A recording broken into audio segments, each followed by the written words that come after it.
చాలామంది పరాయి స్త్రీల దగ్గరికి వెళ్ళి అంటే వేశ్యల దగ్గరికి వెళ్ళి వాళ్ళకి తెలియకుండా కొన్ని వాళ్ళకి వ్యాధులు ఉండొచ్చు. ఓరల్ సెక్స్ చేసే వరకు వాళ్ళ నోటి ద్వారా కూడా సిఫ్లిక్స్ ఉందనుకోండి, నోటి ద్వారా కూడా మన శరీరంలో మొత్తం సోకొచ్చు. కాబట్టి ఇన్ఫెక్ట్ అవ్వచ్చు. ఇప్పుడు ఫంగల్ ఇన్ఫెక్షన్ కావచ్చు, లేదా వెనరల్ ఇన్ఫెక్షన్ కావచ్చు, బ్యాక్టీరియల్ ఇన్ఫెక్షన్ కావచ్చు, ఏదైనా సుఖవ్యాధి దానివల్ల మన నోటి ద్వారా కూడా మనకు అది సంక్రమించవచ్చండి. కాబట్టి అది మనకు శ్రేయస్కరం కాదు.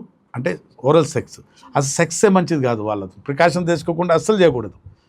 ప్రికాషన్ కాదు. నేనైతే వ్యభిచారం అనేది నేను ఒక డాక్టర్గా ప్రోత్సహించాను. అంటే ముందుగా జాగ్రత్తలు తీసుకోవడం వేరు, వన్స్ వచ్చేసిన తర్వాత అది ఏమైనా తీసుకుంటే సొల్యూషన్ ఏముండదు. ఉందా? అది ఎలా అంటే చేతులు కాలేక ఆకులు పట్టుకుంటే ఏం ప్రయోజనం?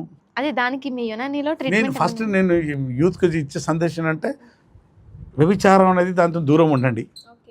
చెప్పాను కదా, అది మంచిది కాదు. చాలామంది మాకు అడుగుతుంటారు, సార్ మీ మందులు వాడుకుంటూ సెక్స్ చేయవచ్చా? పెళ్ళే కాలేదే మళ్ళీ సెక్స్ చేస్తామంటే, మాకు అక్కడ ఉన్నారు, మాకు తెలిసిన ఆంటీ ఉంది, మన ఫ్యాక్టరీలో మా కంపెనీలో చేసే ఒక ఆంటీ ఉందంటే ఆ ఆంటీ 10 చోట్ల పోయి వస్తుంది, నీకు తగిలిస్తుంది కొన్ని వ్యాధులు.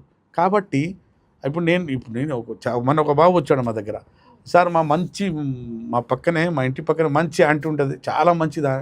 ఆమె దగ్గరికి వెళ్తే నాకు జెనిటల్ హెర్పెస్ జరిగిందంటే ఆయనకు తీసుకొచ్చి ఆమెకు అంటించి ఉంటాడు. ఆమె దగ్గర నుంచి నువ్వు అంటించుకున్నావు.